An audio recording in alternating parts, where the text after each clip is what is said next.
السلام عليكم. النهاردة هنعمل فتة اللحمة. طبعا فتة اللحمة دي من الوصفات الأصلية الأصيلة اللي دايما بنعملها في العيد الكبير، بتجمعنا كده على سفرة واحدة وبجد بيبقى طعمها روعة. هنعملها كده مع بعض بطريقة سهلة وبسيطة وبطعم خيال، حاجات كده هنعملها بكل سهولة، وإن شاء الله هتجربوها على طريقتي هتعجبكم جدا. يلا نشوف الطريقة. نقول بسم الله. هنا اللهم بارك. ابتديت ان انا جبت كيلو ونص كده من اللحمة العجال، النوع الموزة. الموزة دي انعم حتة في العجال، فبتبقى طعمها حلو جدا بعد ما بتتسلق، وبتبقى ناعمة وخطيرة بجد، يعني طعمها رهيب. ممكن برضو تقطعوا اي قطعة انتوا تحبوها، هتمشي طبعا مع الفتة.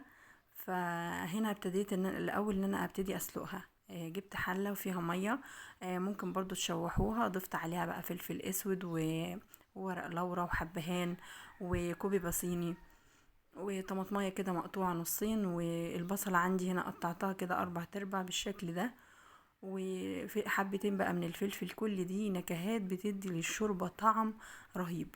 هسيبها طبعا على النار لحد ما تاخد غلوة كده، ونبتدي بعد كده ننزل اللحمة فيها بالشكل ده. طبعا اللحمة هتاخد بقى وقتها في السوا براحتها خالص. طبعا الموزة عندي بتاخد وقت شوية في السوا، فهسيبها بقى براحتها بالشكل ده. زي ما قلت لكم، اللي بيحب يشوح اللحمة الاول في السمنة، ساعات بعملها بالطريقة دي وساعات بحب اعملها بالطريقة دي. فهنا نزلت اللحمة على طول في المية المغلية، لازم تكون المية طبعا بتغلي، ونقلبها بقى بالشكل الجميل دوت، ونسيبها بقى ساعة، بقى ساعة ونص زي ما تاخد معانا، وتستوي كده على نار هادية. تاني بقى خطوة معايا، نبتدي بقى نحمص العيش بتاعنا. طبعا اي نوع بلدي، لما بيكون في ردة بيبقى افضل برضو. هقطعه كده قطع صغيرة بالشكل ده. بالاسهل طبعا بالمقص، بالطريقة دي بتديكي شكل حلو، وهنعملها كده مكعبات وندخلها بقى الفرن من غير زيت من غير اي حاجة. العيش هيتحمص معايا. هنولع النار طبعا تحت وفوق، عشان يديني لون موحد. هنا خلصت الكمية كلها هي بنفس الطريقة. هدخلها بقى الفرن. الفرن عندي سخن 10 دقايق كده، وبتطلع معايا بالجمال ده. شايفين كده العيش اتحمص وبقى تحفة. هنا بقى بنبص على اللحمة خلاص هنا عندنا استوت. هبتدي بقى ان انا احط الملح بتاعي. طبعا ما بنضيفش الملح ده نهائي غير لما خلاص ناخد السوى المطلوب بتاع اللحمة. اللحمة بقت دايبة معايا وبقت رهيبة، والريحة بقى قلب الدنيا خطيرة. هشيلها بقى وابتدي اعمل الرز بتاعي. جيب معلقة سمنة بلدي، اي نوع سمنة تحبوه، وورق لورا بالشكل ده. طبعا انا هسقي الرز بالشوربة اللي احنا عملنا بيها اللحمة، فمش محتاجة بقى بهارات تاني في الرز نضيفها. الشوربة بقى فيها كل حاجة.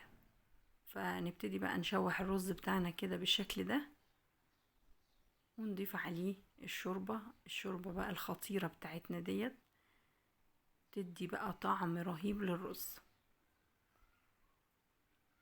طبعا هنعلي النار يعني على الاخر الاول، وبعد ما الرز عندنا كده يغلي غلوتين نقوم مهدين عليه النار ونسيبه بقى يتشرب براحته.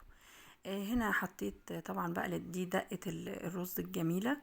الصلصة هنحط معلقة سمنة و10 فصوص توم كده مفرومين ناعم، كزبرة وفلفل اسود وملح، ونبتدي بقى نقلبها كده. وضفت عليها ربع كوباية من الخل، وكم معلقتين بقى من الصلصة حلوين كده بالشكل ده. او عايزين برضو ان انتوا تفرموا طماطم وتتسبك براحتها، دي طماطم انا مسبكاها. هنا خلاص الرز بتاعي بقى اتشرب كده وبقى تمام مفلفل خالص، والريحة بقى خطيرة. شايفين مظبوط جدا. هركنه بقى على جنب. نرجع بقى للصلصة بتاعتنا الخطيرة دي. بعد ما اما تغلي كام غلوة كده، هضيف عليها كوبايتين من الشوربة اللي احنا سلقنا فيها اللحمة. نظبط بقى الملح طبعا بتاعنا ونسيبها بقى لحد ما توصل معايا للقوام الجميل ده. شايفين؟ هنا بقى هبتدي احمر اللحمة بقى بتاعتي كده في سمنة بلدي.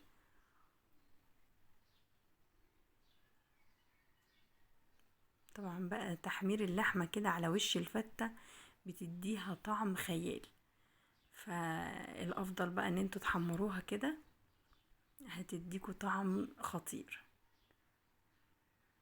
ابتديت بقى احمر الكمية كلها بالشكل ده، كلها زي بعضها. هجيب بقى طبق التقديم واضيف عليه بقى العيش اللي انا حمصته بالشكل ده.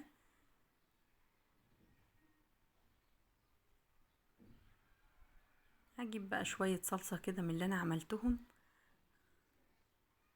عليها، وطبعا بقى شوربة، شوية شوربة كمان بقى عشان تنعم معايا العيش كده وتخليه طري شوية. طبعا انا مبحبوش معجن، يعني بحبه كده يعني يقرقش كده في البق، فطبعا زي ما تحبوا. وعلى الوش بقى شوية الرز بقى الخطير اللي احنا عملناه مع بعض ده، بجد تحفة والريحة رهيبة رهيبة. يعني ما تنسوش في العيد لازم تعملوا فتة العيد دي، خطيرة وبجد حلوة جدا. هحط بقى اللحمة اللي انا حمرتها كده على الوش بالشكل ده، وشوية صلصة بقى من اللي احنا عملناهم كده يديها شكل حلو وطعامة بقى رهيبة.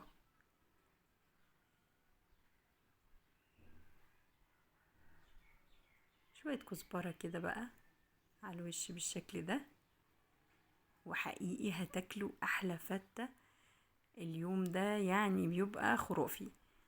فتة اللحمة دي من احلى الوصفات في العيد ومن اهمها، طبعا دي الوصفة الاساسية للمصريين. يلا جربوها على طريقتي.